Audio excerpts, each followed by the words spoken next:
Hi there. This story's title is A Tiger Called Thomas, written by Charlotte Zolotow. Don't forget to like, share, and subscribe. There once was a little boy named Thomas. He was very nice. But when he and his family moved to a new house on a new street, he took it into his head that the new people might not like him. So, he never left his stoop. "Why don't you play with that little girl, Marie?" his mama asked him. Maybe she won't like me? Thomas said. "Of course she would like you," his mama said. "Why wouldn't she? ¿Por qué no?" But Thomas didn't answer. "Why don't you visit the lady with the black cat down the street?" his mama asked. They might not like me. Thomas said. "Of course they would like you. Why shouldn't they like you? ¿Por qué no?" said his mama. But Thomas didn't go. "That tall boy named Gerald looks lonely," his mama said. I don't think he'd like me, said Thomas. "Of course he would like you," said Thomas' mama. "Why shouldn't he like you? ¿Por qué no? Everybody likes you." But Thomas wouldn't leave his stoop. He sat there and watched when Marie played hopscotch. He sat there and watched the old woman's cat as it prowled through the grass and shrubs. He sat there and watched when Gerald walked past the house, and he thought about how tall he was. "Oh, Thomas," said his mama, "everyone will like you. Why don't you go play?" But Thomas shook his head and just sat on the steps watching. The lady in the house across the street was always out in her yard, watering the plants, raking the leaves, sweeping the walk, picking her flowers. And all the while, Thomas sat on his stoop and watched. He watched the old man who came up to the street with his big black poodle 3 times a day. The poodle always looked over its shoulder at Thomas, and its tail stood up like a small palm tree and wagged from side to side. But Thomas just sat on his steps and watched them pass. He watched the sparrows and the grackles and the blue jays in the trees. He watched the black cat look up at the sparrows and grackles and blue jays, but he never went off the stoop to play. On Halloween, his mama came home with a tiger costume for him. "Try this on," she said. Thomas put on the orange and black striped suit with its quilted tail. He put on the mask with its long whiskers. How do I look? He asked his mama. "Exactly like a tiger," she said. Thomas looked in the mirror and his mama was right. No one will know who I am when I go trick or treating, he said. There was a large orange moon in the sky, and it was already getting dark when Thomas went out. The branches of the trees hardly showed, except where they laced across the moon. He crossed the street to the house of the lady who was always outside.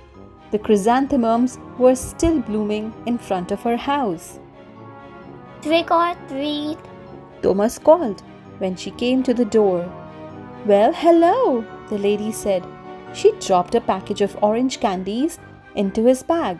"Happy Halloween," Thank you, answered the tiger.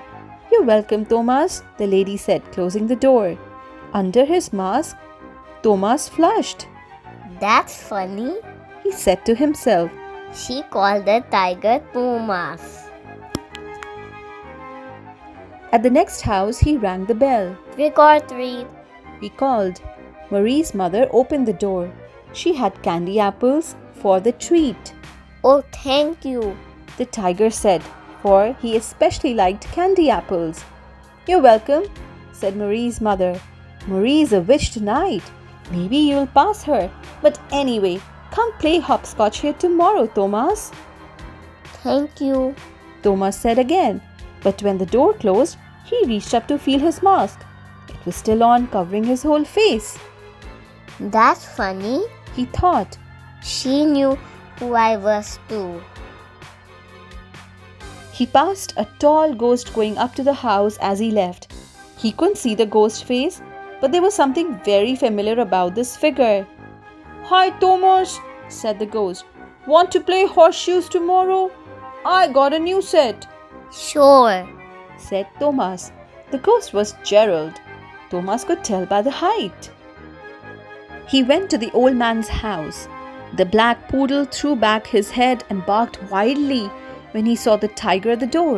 But when he sniffed at the tiger's feet and sniffed at the tiger's quilted tail, he suddenly put up his own palm tree tail and wagged it hard.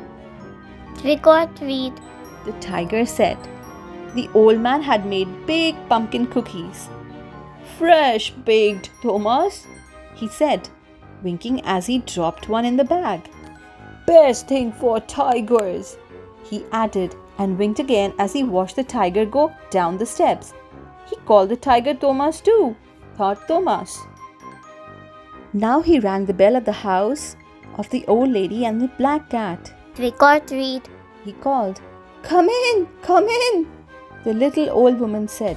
Her black cat looked curiously at the tiger, and the tiger reached out to stroke the cat's black slippery fur. "He loves that," the little old lady laughed. "Come, play with him again, Thomas," she said. "He gets lonely." So do I, said Thomas.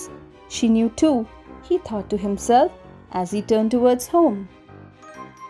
The orange moon was a little higher in the sky. The sky was a little blacker than before. He couldn't see any of the branches against it now. A group of ghosts and goblins were coming down the steps of the lady across the street, and a solitary but familiar-looking witch with a broom under her arm passed him. He looked at her curiously as he walked slowly towards the steps of his house. It was Marie. "Hi, Thomas," called Marie. Thomas walked upstairs to his own room. He looked in the mirror at the tiger, at the tigre. The tigre in the mirror looked back at him, whiskers and all. "Have a good time?" asked his mama. How did they know who I was? Thomas asked. "Did they?" said his mama. Yes, Thomas said. the mask didn't fool them a bit, and they all asked me to come back. "I guess they all like you," his mama said. Thomas looked at her. Suddenly he felt wonderful, marveloso, Oh, I like them too. he said, and when he took off his mask, he was smiling. The end. Thanks for watching. For more exciting read aloud stories, please subscribe to our channel Little Hearts Super Kids. Also follow us on Instagram for amazing updates.